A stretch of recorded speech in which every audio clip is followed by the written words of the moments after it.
I wanted to create a safe space to have uncomfortable yet transformative conversations that move people, amplifying the voices of those who are underrepresented and who inspire positive change. I'm Toni Williams, and this is Brooklyn Savvy.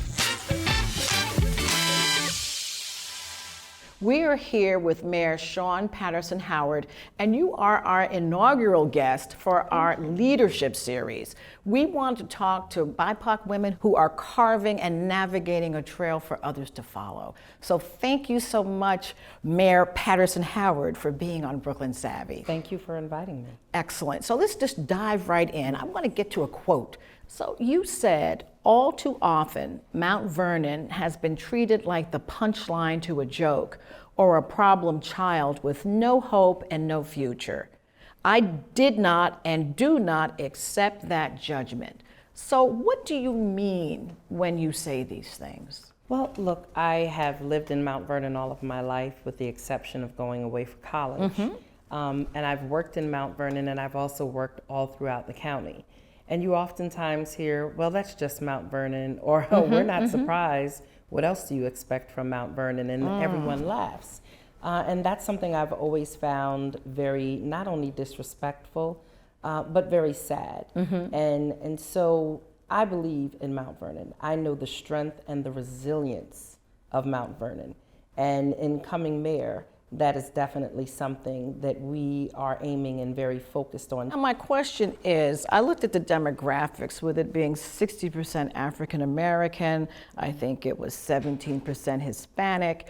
The idea that Mount Vernon is looked down on, do you think it has anything to do with the demography? Well, the demographics of Mount Vernon have definitely shifted over the past 25 years, becoming like many other communities across the country, blacker and browner than ever before. We definitely receive a large immigrant population out of New York City. Mount Vernon is oftentimes one of the first stops for the immigrant population that moves out of New York City as they look to come to Westchester or move in other parts of the state.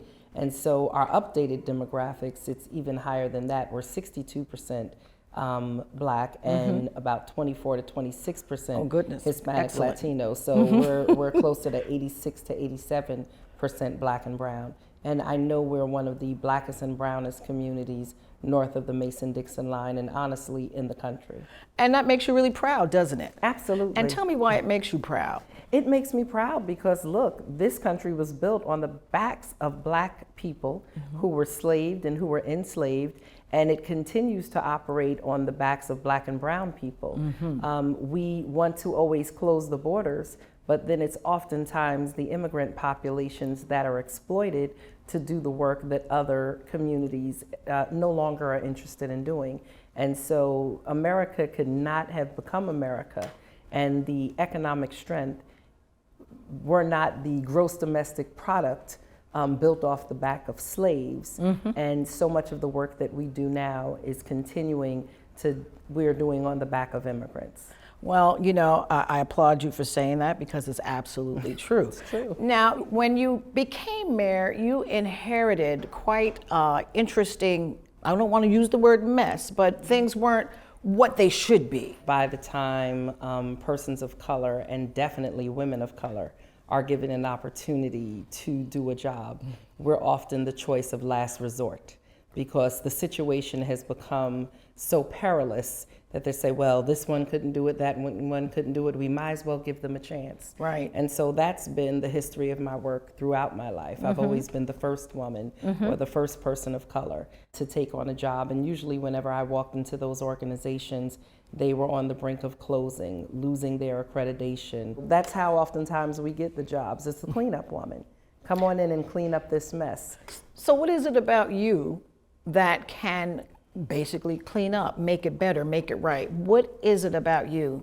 Well, because I'll dig into the work. Okay. You know, I'm a person who very much will dig into the work to get things done. We inherit a lot. But when I walk into an organization, I don't look to expose what's wrong, but I do call in our accreditors, our licensors, the compliance people who we do business with, and I ask them, please show me everything that's wrong so that we can fix it. That's all we want to do. I'm not looking to hide anything. I'm not looking to blame anyone. I want to understand what is wrong. Let's open up the closets. Women in our houses, there's women who fix and straighten up, and then there's people who dig into the closets and pull everything out from under the bed. Unpack that right, stuff. so that we can clean it, so we know what we need to keep and what we need to throw away. And that's always been my focus. I didn't cause the problem, but I am here to be part of the solution. So what would you say to young women who on some level deal with this idea that women of color are deficit, that there's something that we don't have that doesn't prepare us for leadership? How would you respond to some of those notions that are out there, that we're not ready? That we're not to ready. Lead, right. Well, the challenge is that you can have a white man look at a job description and there can be 10 things on the job description and he fits 3 or 4. But he's used to privilege and he'll say, oh, I think I can do that job. I'm going for it. Whereas women and young women of color oftentimes will look at a job description and have 9 out of the 10 qualities and go, well, I don't have this 10th thing. They're not going to give me an opportunity. They're not going to let me do this. We have to challenge ourselves and have the courage and push forward. We have to stop asking for permission. And I think one of the things that we've been taught is you have to play the game by the rules. That if there's a job that you want, you send in your resume, you wait for them to respond to you, and if they give you an interview, you go in. Other people know how to use their networks, their connections. Right. They research. Right. They'll call up people on the board of directors and they'll have conversations and ask them what they'll they're have advocates for. and champions. They Absolutely. Yes. So I believe in, I'm a former CEO in the Y. And one of the things that we spoke about definitely amongst our leaders of color is that you have to have a mentor who can help you set your agenda. You have to have a coach who can help you execute your agenda. You have to have a sponsor and a champion to help push your name forward and get you into the places that you may not be able to do on your own. But that's something that a lot of other people experience from childhood. Exactly. And oftentimes we don't learn that until the middle of our careers. And so the earlier we learn that and understand that we need multiple layers of support that are going to help teach us and to encourage us, to push us and to advocate for us, then the more successful we'll be. I'd love to talk to you about courage. And if you could give us a story about either how you developed courage. I mean, some of us are in our families, they instill that. But for people who don't see courage, how do you gather that for yourself? We oftentimes pursue our credentials. Yes. Right? Because we're told you have to go to school and you have to get those certificates, those degrees. We work on our competencies, our skills. We work to build our character because character is important.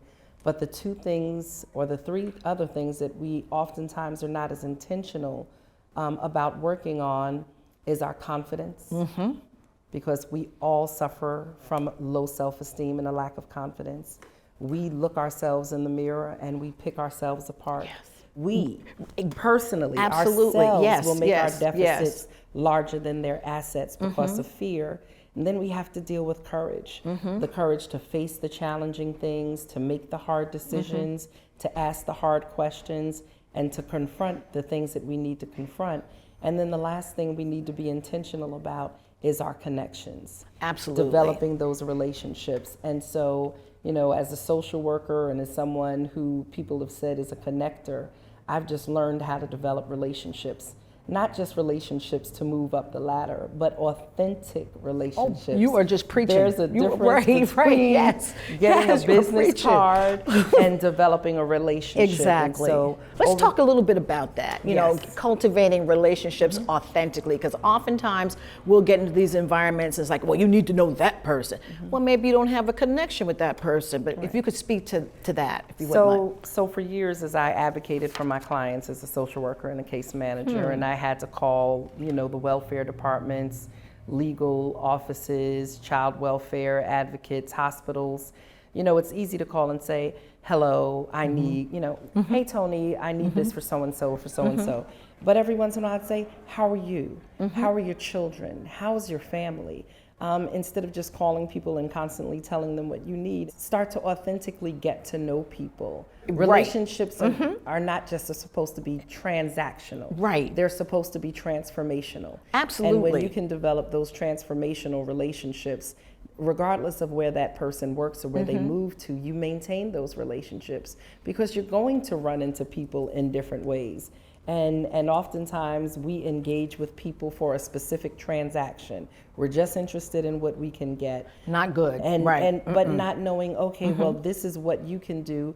Let me know how I can help you in the future. If you need me, call on me. And so that's how I've built my connections over the years, is not just calling on people when I needed them, but making myself available when they needed information. If I had technical expertise, if I had connections, how can I help you build what you're doing? And people have done the same thing for me. And that's the relationships. Did your social work background help to create this in you? Because I think of myself, and I was in charge of community relations. So much of that is exactly what you're saying, making authentic relationships. So did your social work, or was that just who you kind of are to begin with? I think that's it's just who your I natural, am. your natural, right. I looked at my members of my family, right? Not everyone had a college degree. I'm one of the first individuals in my family to have a college degree, but they had relationships, solid, authentic relationships. I watched my grandfather be able to advocate for our family or get business done. I had godparents who did have degrees and worked in places, but they had authentic relationships. And I watched that growing up. You know, we were able to be in the room, but we couldn't always talk. Right. And so I paid attention to how people moved and communicated and real relationships that they had. And I think that truly, truly made a difference in the way I operate with people. Now, you also, another C I want to surface is character. Talk to our viewers about what you mean when you say character. Like, what are the components of the character of a good leader? Are you honest? Wow, you just Honesty, hit it. clear. You first have to be honest. Can people trust you? Is your word your bond, and your bond your word? That's very, very important. Are you loyal? Loyal, exactly. Loyalty, and not just loyal to people, but loyal to the cause that to the you're mission. supposed to be to serving. the mission. Yes. People get things confused. They focus more on loyalty to a person. I focused more on loyalty to my community, loyalty to the mission for which I was brought in to do work. But when you have authentic relationships, the authentic relationships trump the loyalty. And when you're honest, that trumps loyalty, because if you're in a relationship with someone who wants you to do something that is lacks integrity, or unethical, and we can call it different things. Oh, it's just in the gray. Everything's not black or white. Right, in the gray. How authentic is that relationship, and how loyal are they to you? If they're trying to get you to operate outside of the bounds of ethical behavior. And so again, I keep my and I was raised in a Christian household. Oh, I know. I'm a minister and evangelist, and so I have a very strong and deeply rooted faith. Wonderful. So my moral compass is important. Is very important that is to me. what it is. It's your compass, very important. right? And if it doesn't fit right in my spirit, I can't do it. Oh, wonderful! I can't do wonderful. Now you're in politics. Now, I'm was that not in something? politics. All right, I'm let's in talk about elected that. Office. Okay, right? okay, And there's please. a difference. Thank you. You know, when people talk about politics, there's always a negative connotation. True. And they associate politicians with liars. This is a job. Yes. Like any other job. One job you get based on an interview. This is a job that I've received based on votes. So I focus on being an elected official and not a politician. I'm a public servant. And so whether I've served the public through not-for-profit organizations or through government services, I am an elected official. And I don't want to be a politician because I don't want that negative Those aren't your connotation. values, right? The That's not values my aligned values. with the values right? do not Exactly, exactly. The values don't align. You talked about being a CEO of the Y. how did you navigate yourself, or did people come to you to want you to be mayor? How did that story unfold? You're becoming an elected official. Well, becoming an elected official, there are certain things that are assignments and callings. And for me, this is an assignment and it's a calling. I've served the community of Mount Vernon. I've served the community in Westchester for the last 30 years, whether it was in social work or case management, human services, or as the head of the drug court or the YMCA. And so people have seen my work, and probably for about the last 20, 25 years, I've had people approach me and say, don't you want to run for school board? Don't you want to run for city council? Are you interested in becoming mayor? And I've never been interested in any of those things. Again, because of the connotation of what politics meant. And I always felt that my voice was more effective when I was a free person, when I worked for an organization. You know, God gave some people a harp and he gave others a trumpet. And my voice has always been a trumpet. And I've always lifted it loudly for the benefit of the community and for those who were marginalized and disenfranchised and oftentimes left out. I started really on a program level, serving people directly. And then I was able to help develop policies that changed systems and helped to frame and shape systems. And look, when the community, and it was really mostly people under the age of 35. And didn't you work in HIV and I AIDS? did. Talk a little bit about that. That's part of your background, so to speak, and what catapulted you to where you are today, because all of these experiences make us who we are. So I was the first Black social worker in the second largest AIDS organization in the state, and that was AIDS-related community services. And I worked with those who were newly diagnosed and those who were substance users and who were homeless and who were new transplants from New York City to Westchester County, and many of them often returning from incarceration as well. So I often had the triply or quadruply diagnosed client, HIV positive, mentally ill, chemically addicted, homeless, and returning from incarceration. So you had the clients who needed a lot, whose children might have been in different places in the foster care system or with families, and so you needed to deal with the whole person. And I took on that job back in 1992, but I'd worked in HIV/AIDS volunteering since about '85. From AIDS-related community services, I became the director of the Housing Opportunities for Persons with AIDS program here in the city of Mount Vernon. And it was here in City Hall. The challenge is, anyone who walked in the building, people said, okay, that person has to be HIV positive if they're coming to see Shawyn. And so that position really morphed more into Director of Human Services for the city.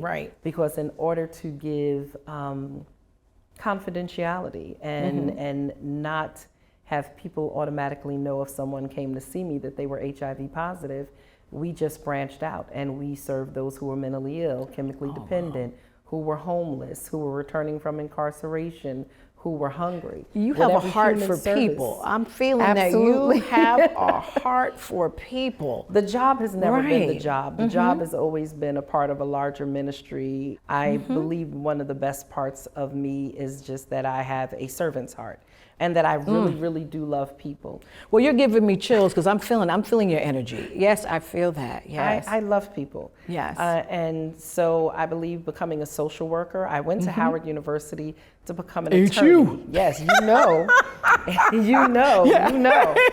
But I went to become an attorney because people said, oh, you speak well, you advocate for people, you should become an attorney. But I went there and I really understood that social work was more of my destiny, because I wanted to work, I wanted to have boots on the ground. Well, that's the community organization piece too, is it not? Impact. Right. That's the community organizer and the servant in me. And so that's what I did. I went back and got my public administration degree. I also had a double major at Hunter with public policy and urban planning. So that's the credentials piece. The credentials part of the piece. C's, part of those C's. I sought the credentials. Now there was something that I read about a guaranteed income program. Yes. Can you talk a bit about that? Because that seemed very novel to me. Right. So look, I can't take credit for good ideas, right? And I'll never take credit for good ideas. Malcolm Clark, who was my special assistant, came into my office. He said, I just saw something on Twitter, and I responded, and I want to put Mount Vernon forward as one of these first communities. And I said, what are you talking about? He said, there's a program coming out of Stockton, California with Mayor Tubbs called Mayors for Guaranteed Income. And it is about giving people $500 a month to help them with food, housing, transportation, whatever their need is. It's not prescriptive as to how they have to use it, but they get to determine what their needs are. And I said, absolutely, that sounds great. We had done something like that probably back in about '96 here, and it was giving families between $250 to $500 a month, but it was for housing and utilities. It was prescriptive, and the money didn't go directly to them. It went to the landlord or to the utility companies, whereas this money goes to the person. We give money and we bail out big businesses, banks, airline industries, auto industries, farmers every day. But when you say that you want to give financial assistance directly to a person, people want to call it welfare, and they want to call it a handout. We give handouts to everybody, multi-billion international corporations every day. $6,000 a year. Even PPP was somewhat. Even PPP. Even though so many people benefited, it was that exactly a handout in a way. And so we don't look at this as a handout. We look at it as a hand up. We're looking. We call our program here in Mount Vernon Level Up. We're just helping them to level up. So many people are living from day to day. They are on the margins of homelessness or utility disconnection. There's food insecurity. How are you going to get the next meal sometimes for your family? I grew up with a single mom, and I watched her count out her money, because back in the day you used to go to the bank and get your money in cash. And she came home with her Manny-Hanny envelope, manufacturer's Hanover. Which doesn't exist anymore. And she took her money and she put it in piles. And this was for food, this was for rent. That was her budget. That was how she budgeted. That's how she budgeted. But then I saw her move money from one pile to another. And you could see kind of the frustrated look on her face, because you could move the money from one pile to another, but it still wasn't always enough. We had family, we had my grandparents, we had other family to provide assistance, but I know if my mother could have gotten another $200 to $500 a month back then, it would have been very helpful to her. You know it, right. And we can't put people constantly in a position to beg. A lot of people don't have living wage jobs, and with the cost of housing, transportation, utilities, food, with inflation, people need some assistance. And so this is not welfare, but it is helping people to maintain their dignity as they go to work. If you go to work every 2 weeks, and at the end of that 2 weeks you come home and you don't have enough money to even buy your children McDonald's or be able to take them to a movie, it's going to be hard to stay motivated to continue to get up and go out and work every day. And so Mayors for Guaranteed Income, they said the cash is the currency of urgency.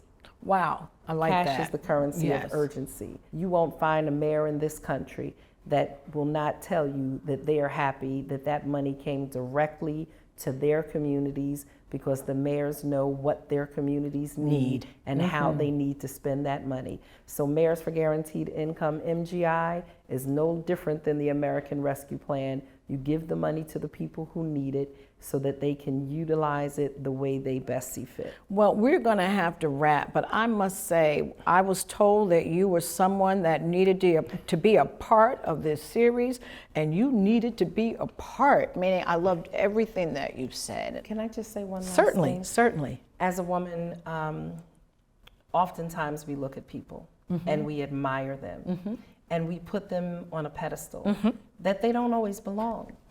And I say that not because they haven't done great things, but because they are frail and have vulnerabilities and struggle with their self-confidence and their self-esteem like we do. Yes. But we look at them and we're so impressed by them that we don't realize that we can be them, because we are so impressed with their public strength, but we don't understand their private struggle. Oh, and hello. so as women leaders, it is incumbent upon us to make sure that when we're dealing with other women around us and women who we're mentoring, that we're encouraging, that we are sharing with them the struggle and our private pain behind the scenes. Exactly. Because if they don't, then they won't understand that we cry in a corner. Exactly. They won't see the pain, the struggle that goes on with it, the insecurities. The insecurities. Right, Or the that challenges. Or that our cape, our Superwoman cape, right, sometimes becomes a noose. Yes, it does. And the mask that we wear becomes suffocating. Yes. So we have to let other women, and especially our young women, know that we want to leave a lasting impression upon them that's going to motivate them and inspire them, as opposed to them being impressed with who we are or what they see us get to know us, not understanding that we struggle with a lot of the things that the they same struggle thing, with. the exact same thing. But we get up, we cry, we pray, and we have some courage. We got to put that C in there, that courage. It's a courage. Thank you so much. Oh, this was wonderful. Thank you. Thank you so much, Mayor Shawyn Patterson-Howard, and we will see you next time on Brooklyn Savvy.